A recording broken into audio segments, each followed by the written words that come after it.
Hey there, it's your host, Cindy Chang, founder of Evolve Consulting Co. and the visionary behind an exciting new venture launching in 2025, making staffing accessible for companies of all sizes. Welcome back to the Fearless Entrepreneurs podcast, where we dive deep into the stories behind Canada's most inspiring brands. Together, we'll uncover how these bold entrepreneurs sparked their dreams, tackled their toughest challenges, and leaned into their fears to achieve success. I'm thrilled you're here, bold enough to embrace the hard truths and inspired to learn from their journeys. Ready to dive in? Let's go. What does it mean to be fearless? For Winnipeg-based entrepreneur Kathy Tran Riese, the answer was bold and clear. Build your own solution. Kathy is the founder of KayTran Eyewear, a Canadian brand redefining fit and inclusion in the eyewear industry, designing timeless frames for people with low nose bridges like mine, a feature often overlooked by mainstream brands. What started as an MBA project inspired by her own struggles finding glasses that fit has grown into a global business with customers in over 17 countries, with fans like Jessica Henwick and Lucy Liu. But her journey hasn't followed a straight line. For years, KayTran was a side hustle while Kathy worked full-time, raising 2 young children, navigated a cross-country move. She faced the reality so many women know well, the tug of war between motherhood and ambition. In 2021, she had left her job and went all in. Since then, KayTran has gone global and brought visibility to a customer base long ignored. A year later, Kathy faced another fear head-on, auditioning for CBC's Dragon's Den. For her, it wasn't about funding, it was about growth, taking up space and not letting the fear of rejection win. But just as business was gaining momentum, life threw another curveball at her. At the height of a major launch, Kathy found herself waiting for biopsy results after a lump was discovered in her breast, a terrifying echo of her own mother's passing. She took the call in a grocery store. Benign. Relief, joy, perspective. Kathy's story is one of grit, grace, and guts. She's built a business that helps people feel seen while navigating the very real messiness of motherhood, risk, and resilience. This episode is for every entrepreneur who's ever doubted their path. Kathy reminds us growth is rarely linear. It is always worth it. Let's dive in. Kathy, welcome to the show. Thank you. What an intro. While I was reading it, I could kind of see your face. I almost kind of forgot so much of it. It becomes so many aspects of it become such a blur over a few years. Yes. And it makes you realize how much actually can happen in such a short period of time and how many ups and downs and sort of personal and business related challenges can come about and intertwine to each other just throughout Yeah. just such a short period of time. That just kind of took me back to a few moments that I had forgotten about. Well, let's discover all of Yeah. that today. And, one of the things that I really love and where I discovered you was on social media, where you're so real and you're so transparent with your journey. And it's already tough enough being an entrepreneur, period, full stop, right? Hmm. But being an entrepreneur of color, that's a mother that is in a very tough industry that needs a lot of investment up front. You are in a tough business, right? So let's rewind and then we'll come back to KayTran and where you're at now. So, what was always your full time job before you started KayTran Eyewear? So when I first started, you alluded to it, I was doing my MBA, so I wasn't working at the time. It was a business project, wrote it, and I spent 2 years after the fact working. I had quite a number of different jobs, always in the finance realm. I was at Apple for a while, and then I was also a consultant for a while, and then we moved to Winnipeg in 2014. I ended up working for a large Canadian retailer on their business development side. So I was developing a lot of Mm-hmm. programs for our retail stores. And throughout that period of time, I was doing this side business of mine, selling and retailing and designing low bridge fit eyewear while I was working my corporate life. So it was always very different, I would say. It's a very different atmosphere, but also a lot of things, when I kind of reflect back, a lot of the things that I learned while I was working definitely built such a strong foundation for fully going into it full time when I Yeah. eventually did. And so in the corporate world, had you gone down a financial path, or what was your business development? So you were in sales. Was that kind of your path and your trajectory that you were going in the corporate world? I was actually more on the finance side, I would say. So I was developing a lot of capital plans when I was working for the Mm-hmm. retail store. So this particular retailer had hundreds and hundreds of stores throughout remote areas of Canada. And so my role was developing programs, like different food programs, different capital plans to invest and expand on certain programs within the store. So Right. it was very much a finance driven role. And that's where my whole career was. So it's definitely very different. I was working in finance for about 10 years before I fully jumped into this. Yeah. And was there like a certain calling or, like what was kind of missing from your corporate career that made you kind of decide to go all in on KayTran? I think I've always been very risk averse in a lot of ways. In a lot of ways, that's because of the way that I grew up. I've shared this multiple times with people. The way that we grew up, I'm, first generation, second generation actually Canadian. So my parents Mm-hmm. came here as refugees of the Vietnam War. And there was so much ingrained in us as kids to follow a very safe, I would say, path. I still remember when I graduated my undergrad and I told my grandma and my like grandpa that I got a corporate job. They were almost in tears. Like it was just Yeah. they were thrilled. Like you get Yeah. benefits, you get a stable paycheck, you get all those things. And I was excited too because that's what I had worked so hard for and I felt like I was making them Yes. really proud by doing that. And I always had that deep ingrained sense and I think that's it made me very risk averse because of Yeah. that. So it took a while before I actually took the big leap. There were quite a few things happening at that time. It was late 2021. We are kind of coming out of COVID, not We really. didn't Like we know were though at sort that of, point. Yeah. yeah, Yeah. we were in the starting to at least. Yeah. I was working from home like everybody else was at that Mm-hmm. time. And I had a 1 year old at that time, along with Mm-hmm. my 3 year old. And there were a lot of things starting to happen, I think, with the online business where I was starting to see there was a lot more traction. And it came as a result of, COVID, where everybody was starting to shop online. And so I was starting to see a little bit more traction. I just kind of felt like there was a piece of me that had so much there was like a big creative aspect of me that I wanted to fulfill. And Yeah. I kind of just sat there and I thought, if I don't try it at one point and take the leap, when am I ever going to do it? Like, Yeah. it's when are you ever going to really find out its true potential and this potential to be able to offer this to so many other women and men who need this product? Like, when am I ever really going to be able to build it if I don't Yeah. eventually take a big step?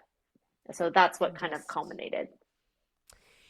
And the thing is, as you're kind of talking about the journey of being really risk adverse because of, our culture and just, you grow up following the safe path, because as our parents want for us and their sign of love is really, how is it that you can stay the most safe so that you can get taken care of for the rest of your life? Pension, benefits. Like, I remember my parents having the same conversation with me where they're like, government, honey, go for the government Yes. jobs. Yeah.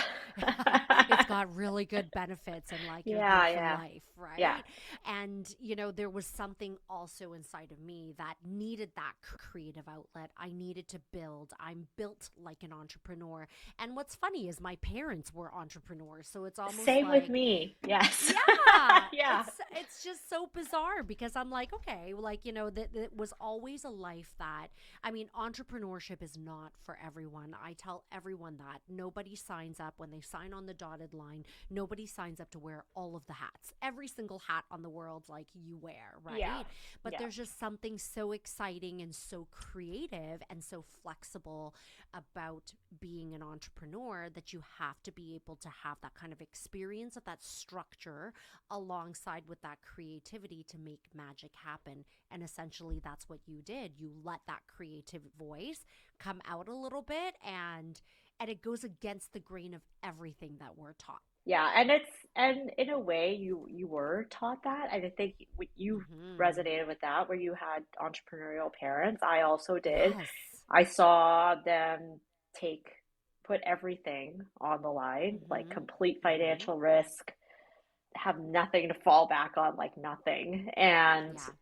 they did it, and I think that kind of that ingrains in you also just watching that as you grow Yeah. up, and it largely inspires you in a lot of ways, that all that creativity, the innovation, like the excitement that they would get when they would create something and show you, and like you would get excited about Yeah. it. Like those are all things, Totally. yeah, like just seeing something created Come from to start to finish, fruition. and start from like Yes. a drawing or start from an idea and actually becoming something is so, there's nothing to explain what that process feels like. Yeah. There's really Absolutely. nothing that can compare to it. Yeah, maybe we're thrill seekers. For Different leisures, for kind. I sure, would never right? jump Yeah. off a building, but like Yeah, I would me do this. neither. Me neither. Not for me, right? Not Yeah. like that. Not to what a death defying sports. Not for Yeah. us, right? Yeah. And then I think I read in one of your things that also take your kids along for the ride too. And I think there's no greater lesson for kids than learning by proxy, by looking at what it is that you've done and what it is that you are doing currently to really build your career and all those sacrifices. Although it's hard, right? It's very hard. You can't be there for every single game. You can't be there for every single event. But at the same time, they're learning the skill of sacrifice, and they're learning the skill of, you know what, mama's really here to do what it is that I love. And they end up kind of following in that trajectory, or like that kind of work ethic, I'll say, just the same as you saw with your parents, I'm sure, Mhm. right? Do you kind of feel that? Yeah, I think a lot of why I bring them along, part of it is Yeah. necessity, but part of it is also, I hope that they kind of feel this innate need to want to, one, working hard is always something that I've, Hmm. been a big, huge proponent of, because I think if Yeah. you work hard, you'll become really great at something, and Yeah. that inherently builds a lot of confidence in yourself, and that's Hmm. ultimately what I want for them, is to feel really confident about themselves and who they are. But it also kind of, I hope it shows them that it's okay to be who you want to be, in a Yeah. way. I don't have a predetermined path for them. And I think a lot of that's been because of the way I've grown up and my entrepreneurial path. I just Hmm. find that I hope that they find something that they really truly enjoy to do, whether my daughter tells me she wants to be an artist all the time. And Yeah. part of me is like thinking, oh, okay. Like, but part of me is like, okay, well, you know what? If you work hard at it, you're going to be good at it, and it's going to be Yeah. special for you. And life is so short, you have to do those things. I love And so I hope that. they see that, and they hope they see me kind of following this path, and them realizing that, like, hey, I should follow something I truly love and enjoy and want to Yeah. see and grow and learn and do all those things. So I felt the burn when you said that because I know exactly what you're talking about. My daughter tells me this all the time. She's 5, right? So Yeah. their interests change like on a monthly basis, right? Yes. Like she wanted to Yeah. be a mom and now she doesn't want to be a mom and like she's done, right? But, you know, do you find yourself, you know, being really free with what it is that you want your kids to do, or do you feel sometimes that you bring along the baggage or the almost like lessons that are instilled within you, you know, of that safe path? Like where do you walk the line of like with your kids, let's walk the safe path, or really just do what you want to do? I want you to be happy and I want you to do what you want to do, because it's a bit of a like it's a bit of a conflict of it. It fights with each other, right? So Yeah. word along those lines. Huh, it's hard. It changes on the day, I would say. So, Yeah. they're in school and I obviously want them to work hard and be at school. And I see a bit of that tiger mom coming through sometimes when I Yeah. feel like when I don't see them trying their best. Kids just sometimes they will and sometimes they just don't want to for whatever Yeah. reason. And I those are the times that I feel frustrated with them because I Yeah. want them to try their best, especially in school, because I don't think anything gives you, as much opportunity as being educated. Like that opens Yeah. doors for you everywhere, whatever path you choose. It's always going to be Mhm. there that you can fall back on. So in those respects around schooling, I do find myself kind of retracting back to the way I grew up. Yeah. I feel you. But I also it's like this internal struggle because I I also want them to know. not have the same exact childhood that I did, which was so much Mhm. pressure, so much anxiety about grades and all those things. And like, I Academic want them, pressure. right, there was a Yeah. lot of academic pressure, which I do want them to succeed academically, but I also want them to have a well rounded sense of like fulfillment around things that they want Yeah. to do. So if you are athletic, I am gonna support that. If you Yeah. want to be an artist, my daughter says all the time, I'm gonna support that. I mean, I say that for now, but it changes on the day. There's this conflict I have in myself where I don't want them to feel all that pressure. I Mhm. also do to some respect because I want them to have that sense of being, having a really great education and being able to have those doors open for them. Choices. Yeah. Yeah. Honestly, I struggle with it all the time too, being a mom and also, you know, I think also being people that are really driven and, you know, people that really see the path as an older person or like an adult versus a child. It's really hard to just let all the inhibitions go and just let kids be what they want to be, but you want them to explore that. So it's like, it's a tough Yeah. struggle all the time, right? Yeah. Yeah. And I think, there was, this is sort of the time for them to do it too. Yeah, Like you're this is right. when you have no responsibility, none of that. You can do and explore whatever you want, and there's no consequence to it, Yeah. you know?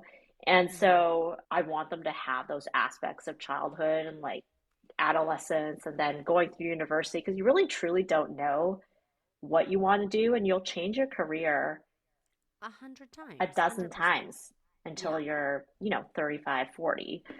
So this is all that time before then. You should just have fun and like explore what you want to do, but still work Yeah. hard. Going back, so let's talk about this gap that you saw in the marketplace, right? I love that when you talked about like, oh, my side hustle was building an eyewear empire because it's usually people are like crocheting or like they're having a podcast like the Yeah. CPG brand, right? Okay. So you clearly saw a gap that you were very passionate in changing or filling, Mhm. and it started because you had worn glasses at a very young age, right? Mhm. And so what was that like gap that you felt, and what was this burning desire to create this thing? I think, it really started as it goes back to when I was 4. I have Hmm. such vivid memories of Moments where I felt uncomfortable with my body, and it Mm-hmm. started when I was 4. When I found out I had to wear glasses, and I was the Mm-hmm. only one in my class at that age that had to wear glasses. And I remember my mom taking me to Chinatown, and there was a store on Dundas close to where their business was. And we're walking in the store and trying to find glasses. And there were some other fun ones that I wanted to wear, but like the store would always tell me that they just know you have to get those ones with the rubber nose pads. And so I ended up with these I know just what you're talking about. terrible, like, yeah, like just terrible glasses. They were huge and they didn't fit. They were just squinched and so tight around my nose with the rubber nose pads. And I just looked so awkward. And Yeah. I had to wear those as my only option. And as I got older, oddly enough, my Mm-hmm. eyes corrected itself in puberty, so I didn't have to wear glasses Oh, anymore. no But way. yes, very weird.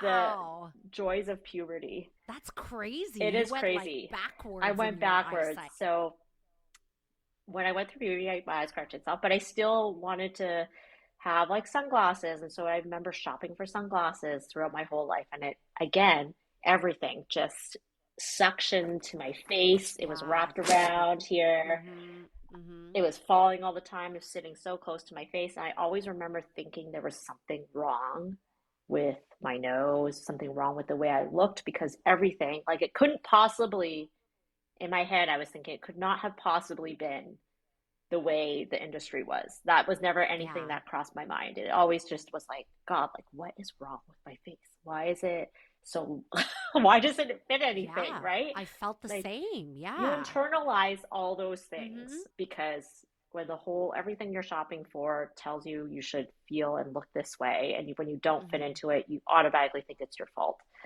And I remember shopping again during my MBA, and I asked a store clerk, and he flat out said to me, not in a mean way. I know when I Mm-hmm. tell this anecdote, people think, "Oh gosh, like how could he have said that to you? Ouch," right? Right. But he was Right. not trying to be hurtful at all. Yeah. He literally just said, "Well, they just don't make it for your face." And I really knew nothing about the industry at the time, and he would Yeah. just bluntly said it to me. And Yeah. it was that complete light bulb moment when I thought, like, why, like, what does he mean by that? Like, what do you mean they don't make it for your face? Yeah. And it triggered this moment of me wanting to research it when I was in school. And so that's how it Right. happened. Yeah. That's So it was, so interesting. I've probably gotten that said to me too before glasses shopping, and you I've had, never yeah, really put, yeah, like it just kind of like slot. And I don't think people are being intentionally rude or mean, but no, it's just like a very matter of fact. People are like, oh yeah, they don't fit your face because your nose doesn't support it. I've probably gotten yeah. something like that too, right? And Yeah. just for fun, I still do that at stores. I will Yeah. still go to stores and I'll still try stuff on and I'll talk to the salespeople. And I was at a really large department store probably about 6 months ago, and she said the Yeah. exact same thing to me. She said, No "Nothing here's gonna way. fit you. They don't make it for your face. Like, sorry." Wow. And so, Bold, yeah, and I just bold. like to kind of see what how much has evolved, and it really has evolved in some respects, which is great, but Yeah. it's there's still so much further to go. And this isn't just Yeah. eyewear, it's in a lot of different clothing and all types of other Segments. accessory and Yeah. industries. Yeah. And so this started out, so as this idea and this gap was brewing in your mind, and you were like, okay, like they don't make this for my face, it prompted you to do research, right? Yeah. Then from there, how did you kind of like start ideating, and how did it start to shape and become like a business plan? I know it was in your MBA, right? Well, I had to actually do a business plan for my Yeah. entrepreneurial class. So it was like almost the perfect storm where, hey, I have this assignment you have to do to graduate. Yeah. And I also had this chirping in my ear saying they don't really make it for you. And I knew I was not, I couldn't possibly have been the only person that faced the struggle if he said that in a very generic sense. You know, it was Yeah. not just Like you he said that specifically. before. Yeah, Yeah. you said that before, and you know this because you've experienced this before with other people. And so I started researching. I found a woman, I cold called a lady in New York who had her own eyewear brand, and she helped guide me.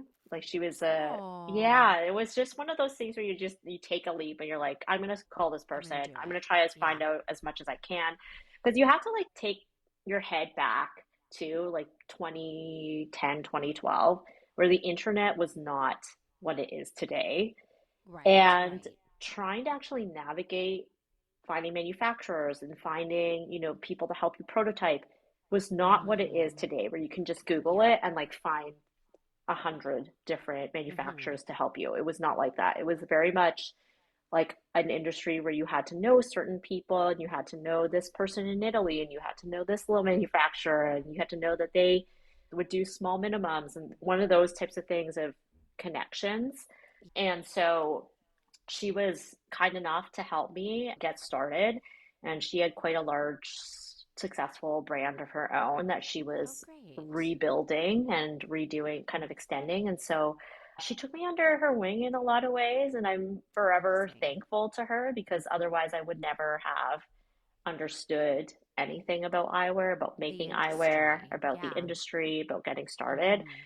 And I actually don't really talk about this a lot, but how important that initial mentorship is from Right. people, especially when you're Yeah. trying to start out and just leveraging all those resources, because you really can't replicate that to the internet and researching everything online. Like Yeah. there's just some inherent knowledge that people grow through all the mistakes that they've made building their own Mm-hmm. brand Mm-hmm. that I just don't think can be replaced otherwise. Something ChatGPT can't take No, over, it can do a right? lot, but not But not that. that. Yeah. And, I love that so much, Kathy, which is like that initial mentorship. And I love that you had enough like braveness to just call someone up and be like, hey, this is what I'm thinking about doing. Can you help me? And typically, I find, at least in my journey, entrepreneurs who are entrepreneurial themselves, they tend to be quite helpful if you approach it in the right way and you're just kind of like, hey, this is like where I'm really needing help in. Like, can you help me? Yeah. Do you find that people have been relatively helpful for you, like this woman or this man? Has this person, and people that you've asked for help in general in the entrepreneurial journey been helpful for you? Yeah, for sure. I think there's a connection amongst Mm-hmm. women and female Mm-hmm. founders. Yeah. And through us connecting and through us kind of sharing insights and our learnings, there is a very tight network of that, I would say. That's just my experience. And Mm-hmm. it could be, chicken and egg where I seek out female That's what you entrepreneurs because attract. that's There you who go. I relate to the most. Mm-hmm. But I also I find that everyone has, for the most part, been fairly helpful. I don't feel Yeah. there's Same. animosity really in trying to hold secrets to becoming Yeah. successful or to doing any of that. I would even say there's I'll give you an example of that. Like right before I went on to Dragon's Den, I had called before my pitch, I had called another eyewear brand Mm-hmm. and she ended up talking me through a lot of the process and kind of giving me the heads up and some tips and tricks and all that stuff. And, they were not a direct competitor, but definitely still within the same space, a competitor Yeah. of some kind. But we are still connected and we still share insights together. And Mm. there's just a lot of that, I think, amongst females entrepreneurs that I Yeah. have found helpful. And on the retail space too, I'd say on the flip side, there's been just a lot of people who'll take 30 minutes out of their day to Yeah. speak to you, to give them any kind of insight that they can. And it may be a one-time scenario where you're talking to them for 30 minutes, you don't talk to them again, but it's Mm-hmm. still useful in a lot of Yeah. ways. And I would definitely encourage anyone to take that leap because what's the worst that someone could say no? Yeah. No, I don't have time. Exactly. But Right. is that gonna kill you? No. There's so much fear leading up to it. Like, should I do this? Should I not? But Yeah. It's true. I love your philosophy on that because it's very similar to my philosophy where, I work in a space that's highly competitive. Staffing is a very highly competitive space. But the thing is I'm always in the sense or my outlook on it is it's not about like competition, it's about co-opetition is what I always call it, right? Because you can't really advance in your own industry if you don't help each other out, right? And I think Hmm. that's just entrepreneurship in general. But at the same time, I go to recruitment conferences and they are all typically older white men. That's just the norm. I go in and I'm like, look, if my clients end up liking you better and they go for you and vice versa, that's just is what it is, right? So why don't we help each other out in the meantime and really come from a place where we're leveling each other up and we're helping each other get there versus like holding the cards so tight that you're just like not being a very fair player in the game. I think Yeah. it's about that, right? Helping each other. Yeah. There's a space for everybody in a lot of Yeah. ways. I think whatever we provide within our own brand is not going to be for everybody. I Yes. have friends Yep. that don't buy from me, and that's okay. I don't care. Mhm. Yeah. It's not for them. It's not Yep. for, it doesn't resonate with them. If the style doesn't resonate with them, whatever it is. Yeah. But there are other people that will. And I see that in respects to a lot of other brands. It's all people spending, trying to be competitive, but I do believe that there's a space for every type of Yeah. niche or brand. And I at the one of the earliest learnings that I had was you can't be everything to everyone. No. It's not possible and then you end up spreading your message too thin, right? Yeah. Yeah, Mhm. that's something I constantly grapple with is trying Yes. to be everything for everyone. And Mhm. every time that we have tried to do that in some respect, even when it's small, it completely backfires and becomes a complete financial mistake, brand mistake in a lot of ways. And you really have to know who your customer is and know who your brand speaks to, because when you try to Mm. go too far from that and you try to stray too far, it leads to disasters Confusion. and confusion. Disaster. So I love that you said that because, you know, I think the reason why is because you've chosen to go quite niche in your brand, meaning that you're targeting people with low nose bridges, which is typically tied to ethnicity, whether it's Asian, whether it's South Asian, whatever it is. How much does race play in your like messaging, and is it sometimes tricky because it's one of those things that people are just very hesitant in talking about, which is Mm. race, right? Like it's a bit of a like people walking on eggshells. Like I find sometimes, like admittedly, I find that people kind of tread around the topic of race and and looks like it's tied to that. So do you ever feel tricky when you're building a brand and it's geared so tightly towards something that people are sometimes uncomfortable in talking about? Yeah, that's a really great question. It is tricky because Yeah. a lot of our brand and a lot of our community that, connects with our brand is Asian in Mhm. ethnicity. In terms of us talking about it, I think there really isn't a way to get around it for us because of just inherently the way that it started and my Yeah. experience and me being Asian as a founder. I I know there's a lot of people across all, actually, taking a step back, when I first Yeah. started, I did not know that having a low bridge was even characteristic of most Asian people, as well as people who are BIPOC and some other ethnicities. I really didn't know it was tied to ethnicity at all. But there is a lot of Interesting. anthropological research that has shown the evolution of certain ethnicities being more prone to having a lower bridge just genetically. Yeah. And I don't think that's anything to be ashamed of. I Mm. think when we kind of try to hide talking about those kinds of things, I really don't think that there's anything to be ashamed of in Yeah. speaking about that. What I would say is I don't generically think every Asian person has a low bridge. Some people don't. You Mhm. know, a lot of Southeast Asian people, like I have family members who are Vietnamese, have higher bridges, don't really require it, but you know, generically speaking, it is Mhm. something that has been shown through many studies to be more common amongst Asian Asian people. Yeah. And so I don't try to shy away from speaking about it really, but Mhm. I do feel that sense of as what you're saying. It is a tricky topic. Anything Yeah. relating to that is a very tricky topic. I mean, I think we just always try to speak to it from a very organic level and a very more personal experience as opposed to Yeah. a sweeping broad statement. It's really always Mhm. just people who enjoy our brand and who interact with our brand and who have found use Mhm. from our brand. It's just them speaking on a personal level. And that's how we Yeah. kind of tackle it.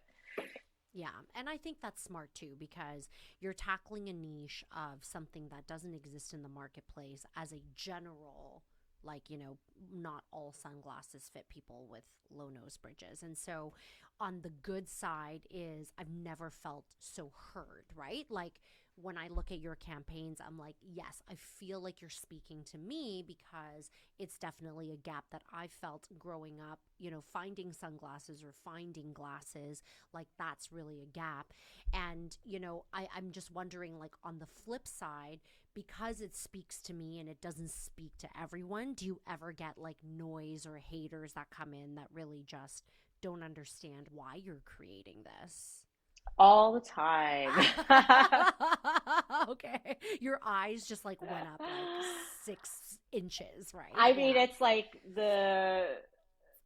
it's social media, right? There's going to Yeah, it's be a tricky people who space. have positive things to say and people who have very negative things to say. It's very polarizing. I think the most negativity I ever got was from a post that I had done just sharing my story, which was a very, you know, me talking in front of a screen, green screen type of video, just sharing my story and just the amount of comments that came through saying, don't you realize you have a flat nose? Like you should, just go to China. Oh my Like, God, why the didn't you just go racist to comments China to come. buy? Yeah. Yeah, that kind of thing where I was, you try to take it with a grain of salt, those types of comments. But, Mm, it just sort of makes you realize that there's a lot of things that can be misunderstood about it. yeah. I think some of those things can be very hurtful, like calling someone like a flat nose, flat chested. Those are all very, negative connotations Yeah, it's a to, personal attack. right. Yeah. Yeah, that makes you feel a lot less worthy, a lot less, Hmm. confident about yourself. I think those are sometimes you get those comments, but then I also have, stores who will tell me that people across all ethnicities, because we're not necessarily marketed as a low bridge fit line in stores. It's Hmm. very much like tailored towards a low bridge fit, but there are people who will just go in and be like, I like the style and it fits me Yeah. better because my bridge is narrower, or I wear Yeah. falsies, or I do all those things. So Ah, the eyelashes, it also helps with. yeah. Yes, I love Yeah. that. With the internet, it is a tricky space, and people are always ignorantly brave on the internet, and people say things that people wouldn't just say to other people's faces. So you do have to take those with a grain of salt because people are just.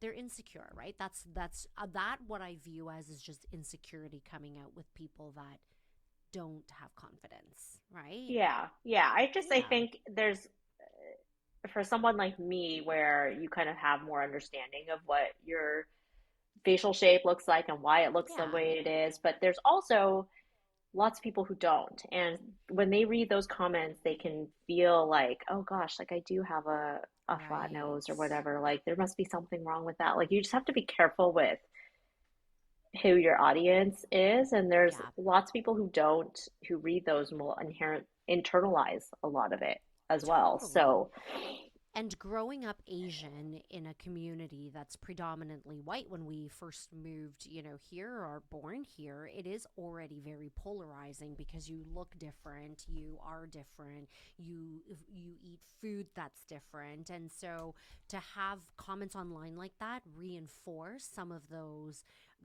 things that make you feel different, when all you want when you're little is just to conform, right? So Yeah. it Yeah. does make people, it does kind of propel that negative stereotype, and just make people feel a lot less confident that than they need to, right? Hmm. Yeah. Yeah. So let's talk about your Dragon's Den experience. So you went on Dragon's Den, I think it's been like a year now, a year and a bit. Yeah. It was when I fully Yeah. went into Toronto to pitch in real Uh-huh. life. It was May of last year. Okay, It's been so just over a tell year. us about that experience and what really has that done to your business? So it was a great experience. Kind of one that I fell into unplanned in a way. Yeah, I think I kind of remember this because you and I started talking and we were supposed to Was do it the back then? podcast. I think Oh so. my And gosh. then you were like, "Oh my God, I have something big coming up. I gotta, I can't, like, you were just It like, I need to just focus on this." it consumed a Yeah. lot of time. Yeah, people don't really realize like the amount of lead up that goes to it. You don't just Hmm. apply and then show up one day and pitch in Yeah. front of them. Like, there's a lot of auditioning that happens, and you're also prepping with a producer before you go on to the show. So we had auditioned, a producer had reached out asking if we'd be interested in pitching. Hmm. And at the time, I had actually thought I wanted to do it eventually, but I wanted to build the business a little bit further before I went Right. on. So it somewhat came a little bit earlier than I would have personally wanted to do it, but Hmm. I'm a huge proponent of just taking the opportunities as Yeah, it comes. girl. I don't Yeah. want to just let it slip away. And then maybe next year, when this doesn't happen and I just apply into a dark box on the internet, it doesn't go Hmm. anywhere. So Right. I thought, okay, well, I've got this contact. I'm going to apply. I was, I think, on holidays with my family at the time. So I was in Arizona. Yeah. And I remember Yeah. telling them, like, go do this scavenger hunt with my husband. Like, come back in 2 hours. I Yeah. got to, like, film a video Oh pitch my and God, that's so audition. funny. And so I sat in my hotel room, wrote it and scripted it and filmed it and submitted it. And then we ended up auditioning in person in front of a couple of producers in Winnipeg, and then finally got the call back to pitch in person in May. So it took months of lead up before you actually go. The experience was fantastic, honestly. It was just one of those moments that forces you to prove to yourself that you can do it, Hmm. and puts yourself out there to people who have no interaction, no concept, or no, predetermined thoughts on your business whatsoever, and seeing if Yeah. they believe in you in a lot of ways and believe in your business. So you're again taking that risk. And I think anytime you take any of those kinds of risks, it helps you better develop yourself in your business. Hmm. It was fantastic from that point of view of just finally taking that leap to taking it outside of your own personal bubble, because at the time Yeah. I was Right. still doing everything myself. I was Yeah. packing orders in my basement. I was doing everything very independently. And to Yeah. open that up to an audience that of these types of investors of their scale, it was Yeah. nerve-wracking, but also just a really big step for myself personally. Amazing. And it's hard, right? Because what you see on TV and what's actually happening behind the scenes are actually two very different things, right? And so the amount of preparation, the amount of filming and, whatnot, it's actually it's a lot of work, It right? is. Yeah. Yeah. And did you get, like, what great things came from it? You got a new audience, you got a new level of exposure, but did you get any cool things reach out to you in terms of like a retailer level or like distribution that had happened from it? I think the biggest thing that happened after Dragon's Den Yeah. was It was sort of the lead up. Well, a couple of things. So when the social media manager posted the clip of our pitch on Mm-hmm. social media after it aired, it completely went viral on TikTok and Instagram Yeah. organically, just on its own, which was a huge level of exposure that I am so incredibly thankful for to Yeah. this day because it made a humongous jump in our business back in Yeah. November, right after the episode aired. So just kudos. And I'm like so thankful to their social media team at CBC for having done that because it just got so many eyes on the pitch and it Yeah. really reinforced the idea of there's people who need this. That's why Yeah. it got the traction that it did. And then we also got right before the episode aired, what QuickBooks and Intuit had reached out to ask if we'd be interested in partaking in this NHL ad that they had Campaign. signed a deal. Yeah. They had signed a deal with the NHL for 3 years, and that was happened before the episode aired, but it was in the months leading up to the episode airing. So we filmed it and Yeah. then it went live at the same time as our Dragon's Den episode airing. So it was just a Yeah. big, collision of things that Perfect happened to just storm. exactly to just drive Yeah. our awareness of what we did. And Yeah. so it led to a lot of positive outcomes. And I love that. Like, I feel like in your trajectory in your career has always been this like theme of the perfect storm, but by taking a chance on an opportunity or taking a chance on just saying yes to the things that kind of scare you, but you just do it because well, as an entrepreneur, you don't think it all the way through, right? You're like, okay, this seems like a great Exactly. You don't opportunity. think about it. I'm gonna do Yeah. it. And then you get into it and you're like, oh shit, what did I do? What do I do next? Right. Yeah. So, but It's I so do like believe, yeah, yeah, it's so funny because I remember getting the call from, yeah, and we joke about this, me and like one of the girls who runs QuickBooks into it on the brand yeah, level, she will come visit us at our pop-ups and wherever she is. And so yeah. we always joke about how literally she called me 2 days before I flew to Toronto and she's like, "Hi, I know you don't know me, but do you want to be in this ad?" And I was like, "Sure." Like I got on a plane and I got there. I love that. But like look at all the opportunities that have, come out from that and just the level of amplification between like the episode and the Intuit campaign. Like that's incredible, right? Yeah, like I always think like, you never really know organically how things are going to turn out. So I Yeah. just, no matter how small of an opportunity it might sound like at the time or how much you may not even know about it, it's always great to just kind of do those things without thinking a little bit too much. Because Yeah. I'm definitely someone who tends to overthink a lot Me of too. things if Mhm. given too much time. Yeah. So if I have a week to think about something or months to think, I'll mull over the pros and cons, I'll do this, I'll overthink everything. But when you're given such You'll a short talk period of yourself out of time, it. exactly, Yeah. it's almost better that way because Yeah. you just do it without thinking too much, which can just be Yeah. crippling sometimes and it Yeah. helps you adapt faster when you need to down the road. And it also makes you sound more authentic too, right? I feel like if it's over rehearsed or if it's over like, processed, it tends to also sound differently too. Yeah, yeah, for sure. Yeah. Yeah. And so let's kind of talk about you're developing your business, you're gaining really great momentum, you're an e-commerce business, you're direct to consumer, that level of exposure was really important to you. And then I think at that time I tried to reach out again to be like, okay, now we did Dragon's Den, let's kind of talk about this again.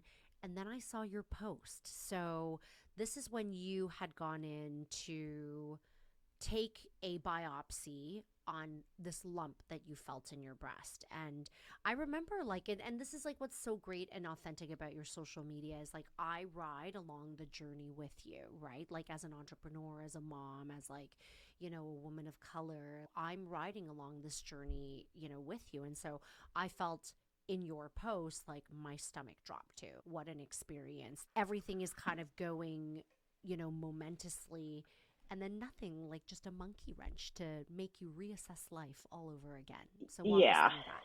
Yeah. Like that last year was so great in so many respects, like you said, but also one of the worst years of my life.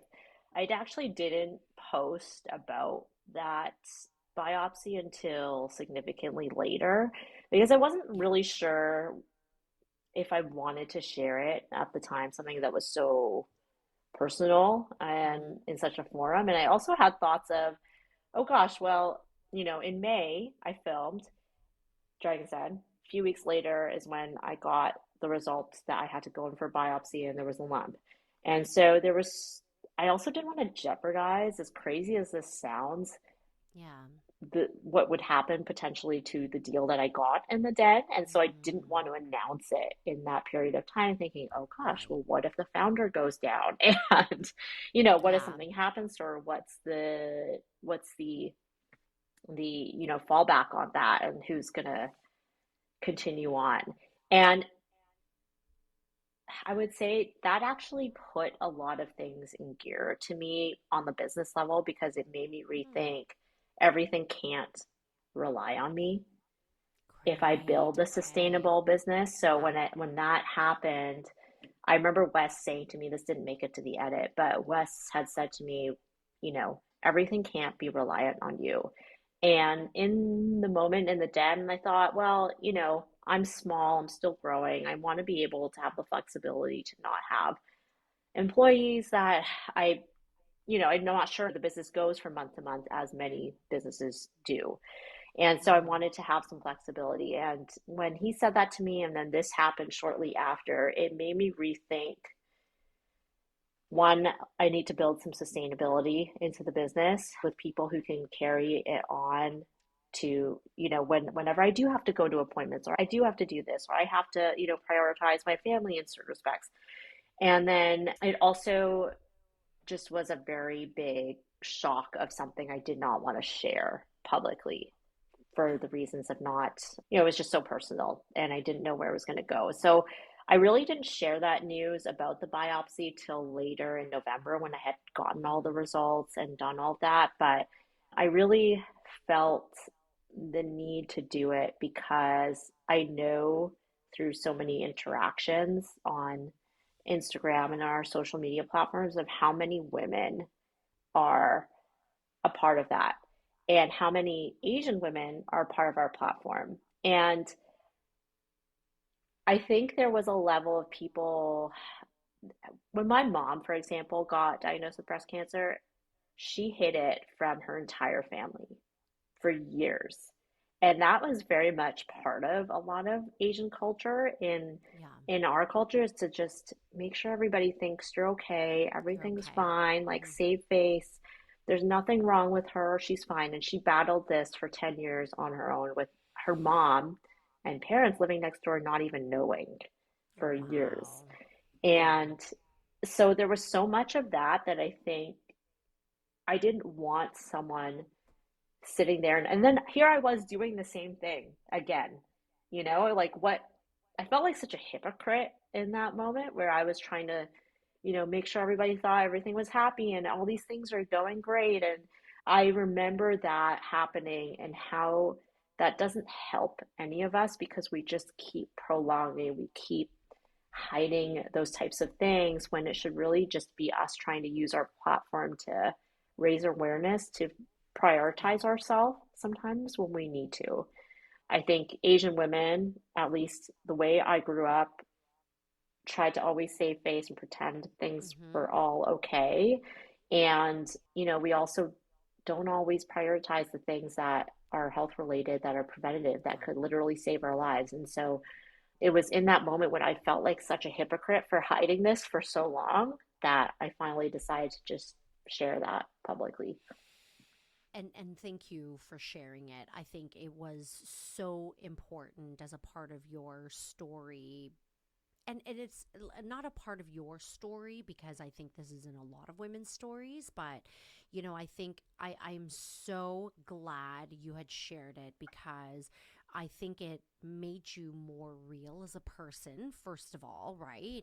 But there's always this, like, because you're building a brand that's, pretty niche down to, like your audience is largely Asian, where in a lot of our culture, like silence is what's safe and silence is what you should do. It's more prim, it's more proper. Don't raise flags, don't raise, But I think that silence can be very deafening because it's a very isolating experience and it's a very, it's isolating and I just don't like that. And part of what I do, a lot in my platforms, whether it's the podcast or what I do in my work, is I try to fight breaking the silence because I just don't believe that women need to and more for me, like I think specifically I like to gear it towards motherhood and women.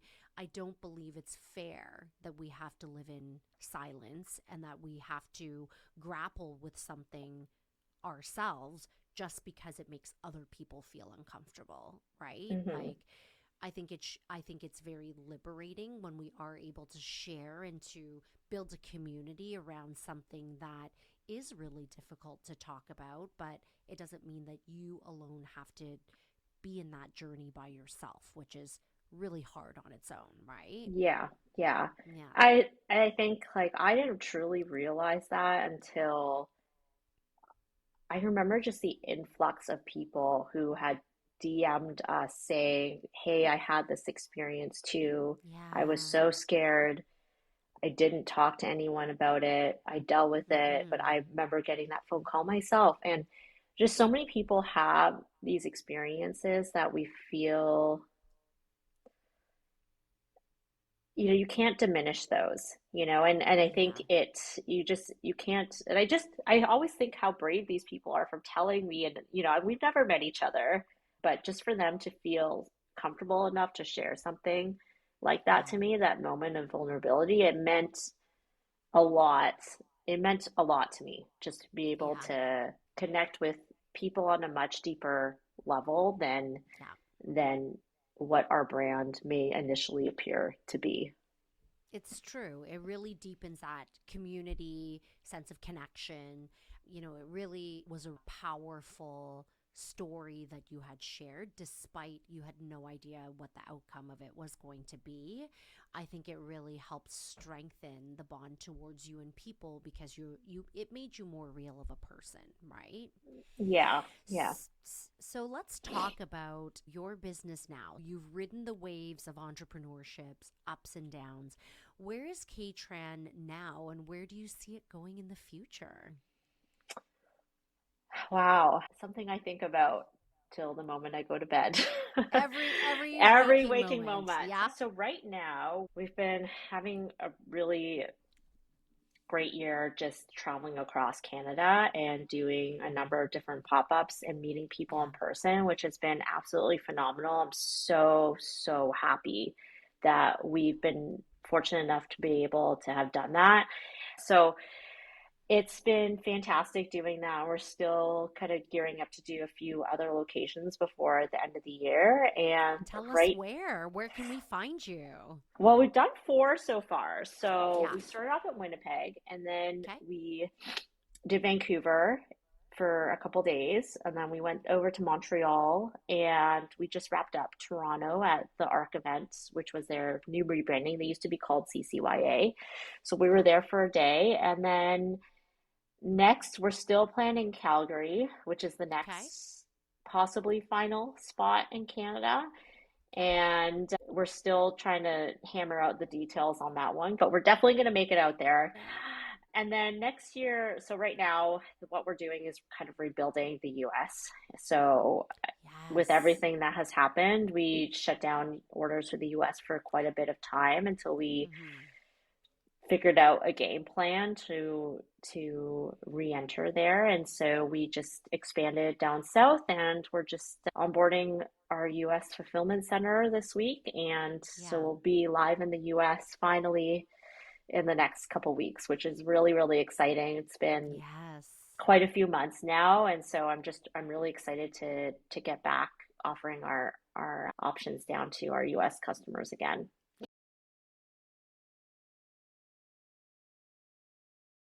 for Yeah, you. share with their US friends. I will. I will. And so, one topic that I do want to talk about really quick because it's very close to my heart is something that you had mentioned when you were kind of going through your the journey to kind of find out your diagnosis with the health scare is not being able to do it all on your own, right? It's a topic I talk about a lot, Kathy, and I love this topic so much because originally we always start as entrepreneurs to achieve three things: time, flexibility, and freedom. While if people know with entrepreneurship, it's actually something that you get the least, which is time, flexibility, and freedom, Yeah. because you end up just wearing all the hats, right? And I do believe as a new business owner, you do have to step into all of those hats so you get to learn every aspect of your business, right? Hmm. But let's talk about hiring. It's my favorite topic because it's my business. Now you have a team of 4, and one of the things that you told me here is that you definitely waited too long to hire. So tell Yeah. me about growth in your business and how what really kind of edged you to break out of that. I can't do it all myself. And then how did you start the hiring process? Yeah, so I definitely made a huge mistake growing this, trying to do it on my own.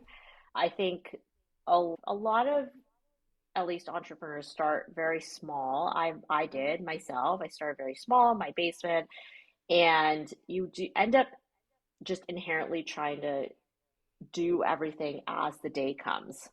Yeah. There's very little time for forward planning. You try to squeeze in the forward planning because you're just trying to get through each day, The and you day. end up doing the packing, the product designing, the marketing, the emails, everything by yourself. But everything ends up getting done 60%, 50 to 60% Yeah. to the level that you would it should be, because you're Yeah. just trying to do too many things at once. And it also jeopardizes all your planning that can actually help grow your business further Mm-hmm. in the long term, because you don't have any time for that. And so I definitely waited way too long. And I talked about this a little bit earlier, just about that one health scare showing me that one, I need someone else to kind of carry it through as things happen to me and I have to deal with them. And two, it had gotten to a point where my I realized that my time to had to be on the more forward planning initiatives, because I had zero time to do that anymore. And I, there were quite a few breakdowns that I had, those moments late November where I really felt as if I was drowning. Like, to Yeah. be perfectly honest, did not share this with anybody. I felt like a bad mom because I had no time for any of it at that time. I was not very present. I'd put the kids to bed and then I'd spend the rest of the night till midnight just like packing orders and trying to do that. And then I really had just a series of breakdowns about thinking, like, what am I doing? Is this isn't sustainable. And I think until you get to a few of those moments where you realize, how am I going to do this at this level? And how am I Mm-hmm. going to grow but keep doing this? It makes no sense. You can't. Everybody's human. You can't. Yeah. And I think I got to that point later than other people maybe would have, just because I felt like I should do all of it myself. I felt like this is the safe route. Like, if I hire someone, what if I have to let them go? What if the business doesn't do well and I can't, Yeah. pay them their payroll that week? There were so many like what ifs that I thought, but then I thought, well, what else? I don't have an alternative at this moment. Like, it's either Right. me having a mental breakdown, which I was probably close to at that point, or me trying to build something that's sustainable, that can grow and has the ability to scale to grow. And it was Yes. in that moment where I realized, like, this will only get to a certain point of growth if I don't start hiring people to help me Yeah. that are more capable than myself. And it's almost so like introspective, where you want to be good at everything, you know? Like Yeah, you think for you sure. can be, but you're not. Like I Yeah. I know where my strengths are now and I know what other people's strengths are. And it wasn't truly through until I started hiring people that I realized like, hey, this gets done far better and it's far more engaging, far more aesthetically pleasing, far more on brand because this person has had time and is skilled Yeah. in doing this. Are you glad you did? Hiring, yes. Yes. Okay, great. And you know what? I think the journey that you just went on with the hiring, it happens to all business owners, right? Like you start building this thing and you never really think about like, oh, okay, well, let me just save, X amount for payroll because other people's lives depend on me now, right? And you put so much pressure on yourself to A, I have to do it, and B, how do I support other people once I do bring other people on? But that's really the magic of how your business scales and grows. And to also, like, the piece that I love that you touched on is not having the mental breakdown, right? A lot of the entrepreneurs that I work with, they work too much in the weeds. And what the problem with that is that then you're not working on the strategy. And when you're not working on the strategy, your business can't grow if you're just doing the things that you can outsource and delegate to other people, like the packing, like, things that are repetitive that need to get done, but it just doesn't need to necessarily get done by you. And I think too, it's like letting go of control Yes. is Mm-hmm. very, very hard. It's very, very hard, especially when you you have to like come to accept that just the way that you've always done things does Mm-hmm. not mean it's the best way of Yeah. doing everything. The way that someone else approaches it or the way that they're dealing with it or handling that problem is it can be just as good as the way or even Mm-hmm. better. And so just losing that control, I think, is hard initially to do Yeah. because you don't want mistakes to get made. Like every customer is so important to us that Precious. Yeah. I was so fearful of losing some control. But then once you actually get to that hurdle and you've like crossed that bridge, yes, there's going to be a couple mistakes. That's going to happen. And you've just got to kind of deal with them and move on. Like you can't Yeah. expect perfection out of everything. Exactly. I think that is a really key thing that me as an entrepreneur, I struggle with, in terms of, and I think all entrepreneurs struggle with this more or less to an extent where it's like, how do you lose that sense of control? And also, how are you okay with it not being 100% perfect, right? And the reality is even if we do the edits, it's not 100% perfect, Yeah, right? you It's think it like is, but it's it's not. only your version of Yes. perfect, Yeah. but it's very subjective that way, right? Yeah. Yeah. And so, who was your first hire? Or like, what role was your first hire? And, what do you kind of see your team growing to now? So at first, it was operationally, I needed someone to pack. And Yeah. so that was the very first hire because that was a task that was extremely time consuming and it was taking up probably 60% of my time in a day. And then since then, now we've got a warehouse group that handles all of that. So they've got efficient systems for dealing all of that. And Great. so that's been a great move for us as well. Yeah. Then later on, I ended up hiring someone to help me with marketing more. So we outsourced our marketing on the digital side to an agency that feels very much part of our team. So that was the other thing Okay. that I would say is it doesn't always have to be someone internal, especially when Yeah. you can see benefit in someone who has multiple clients because they get the learnings from all of their clients. And so Yeah. I would say there's some roles where I felt like it would be better served from someone external who has experience with multiple clients because they've Yeah. got the learnings and testing and all of that and their own teams for graphics and stuff like that. So we have someone who does our digital ads on that side, and then someone Mm-hmm. who helps me with marketing and more on the internal email marketing side, as well as our like events planning.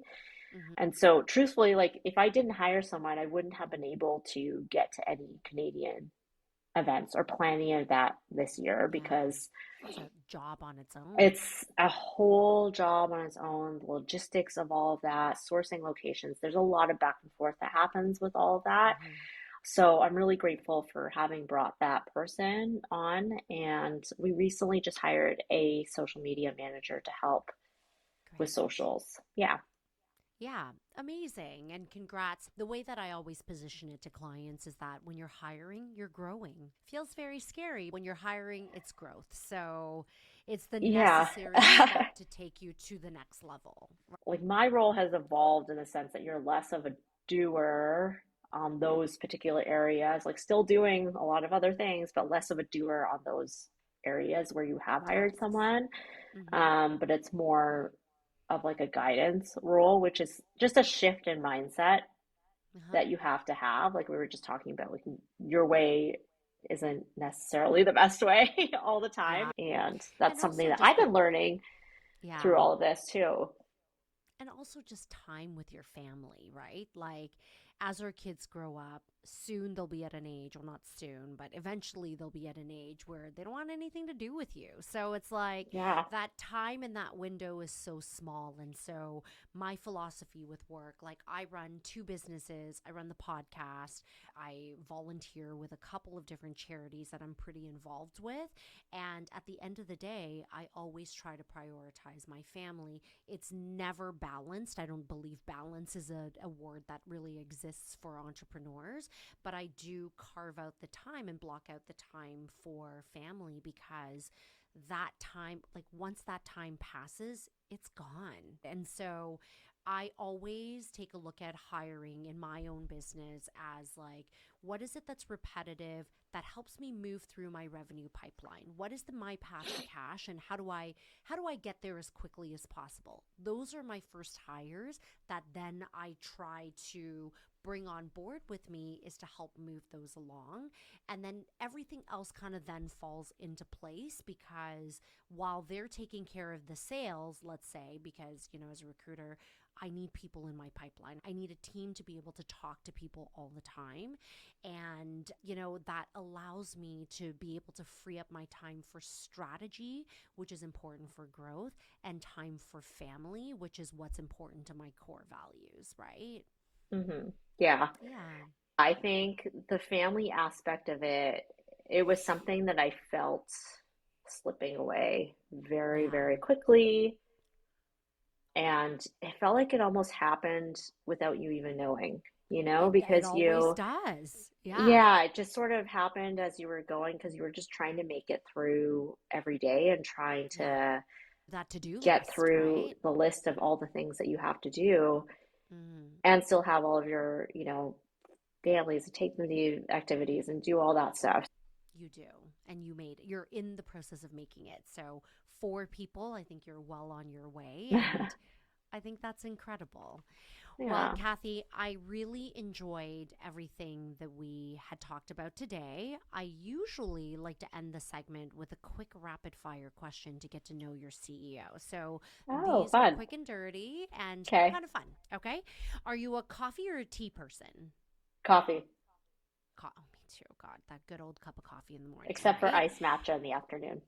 Oh, I was like, you wait a minute. You were drinking tea just Yeah. now. Yeah. Exactly. What is your most worn pair of KTran frames? Oh, wow. I'm gonna say Harper. Over the Okay. years, yeah, Yeah. longevity. Yeah. Longevity. The oldie but a goodie, right? Oldie but goodie, original. Yeah. Yeah. Who is a dream celebrity that you'd love to see collab with KTran? Dream celebrity, I would say, gosh, maybe Lucy Liu because she's gonna be in Devil Wears Prada again. Yes. Oh my gosh. Well, you're going to make that happen, okay?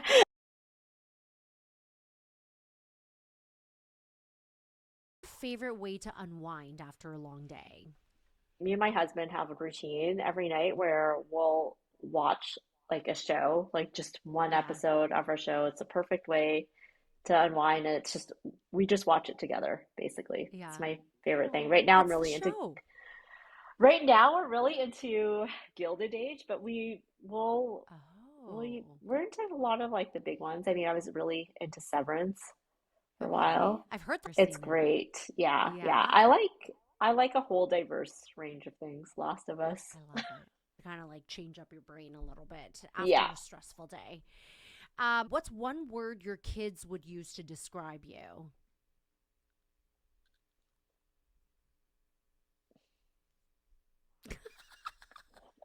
I'm laughing Braised. because my daughter Yeah. wrote a poem and it was like, Mom, I don't, she just wrote like, she's squishy. And She's so that was like squishy. the first thing that came to mind is squishy. I don't know. Oh my, why would she say you're squishy? I asked her that question too. And Yeah. it was because she says, because whenever you give hugs, it feels like a big squish, like a squishmallow. So that's why I'm going Oh, to that's say actually my kind of a answer is going to be compliment. squishy. Squishy. Squishy. You're like a squishmallow to your kids. I Yeah, love yeah, it. Oh yeah. my goodness. And the last one, this is a big question, but I kind of like it. What's the legacy you hope to leave with KayTran? That one has always been the same since I started it. Okay. The legacy that I hope I leave with this is just the ability of people, women in particular, I would say feeling confident and happy and at peace with themselves. You know, I know that's a very cliche type of probably response, but a lot of what drove the start to the brand was me feeling not confident about myself, feeling a little bit out of place, being an introvert, being kind of geeky, being all those things. And I think with our brand, I've always wanted people to feel happy with the way that they look and know that the way that they're built is perfectly great and perfectly okay.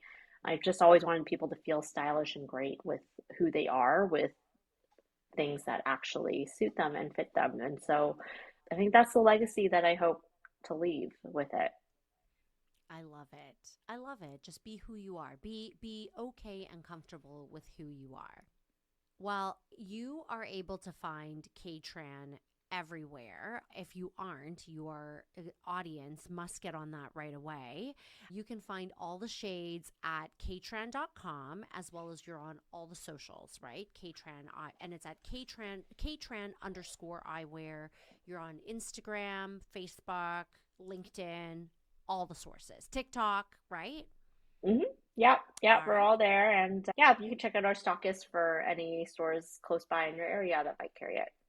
Oh, okay. So you're in some retailers as well, Yes, right? yeah, yeah, yeah. Amazing. Is there like main retailers that you do work with that are just like known to people that people can just go to? We tend to work with independents, so Independence. Yeah. those that are doctor owned doctor offices. So Mhm. they're able to help guide you a lot with your Yes. selections and your brands because they're so well versed in all the brands that they carry. So those are the stores that we Amazing. tend to work with. There's those combination doctor offices. Optometrist. Yeah. Yeah. Very cool. And you're launching a new optical in September. How often do you launch a new like frame? I tend to do launches twice a year. The Okay. first is our sun, which typically happens around February, just leading up to Mhm. spring. We'll always launch sun collection. And then around fall, leading up to fall back to school, we'll launch our optical collection. And so Mhm. upcoming, we've got about 13 styles that are coming up that I'm really excited about launching. Wow. So you said 13? Yeah, yeah, Wow, that is a yeah. huge launch for one season's collection, I'm right? excited about it. It should be good. Our Yeah, optical side has been really, a lot of people have just been really happy with the optical side. I love it. I love it. Well, thank you so much, Kathy. I think I am so inspired by your story, and I think Oh, I relate to it so much, just kind of being a mom, an entrepreneur, and just the journey. Like, I've ridden along with it alongside you, and I really respect everything that you do. Thanks, And Cindy. I'm so glad you joined us today for the Fearless Entrepreneurs podcast. If this episode resonated with you, share it with a friend or someone who could use a little inspiration. You can always reach me, your host, Cindy Chang, directly on Instagram or Spotify DM. I love hearing from you. Don't forget to hit subscribe and leave a review. It truly means the world to me. Until next time, stay fearless.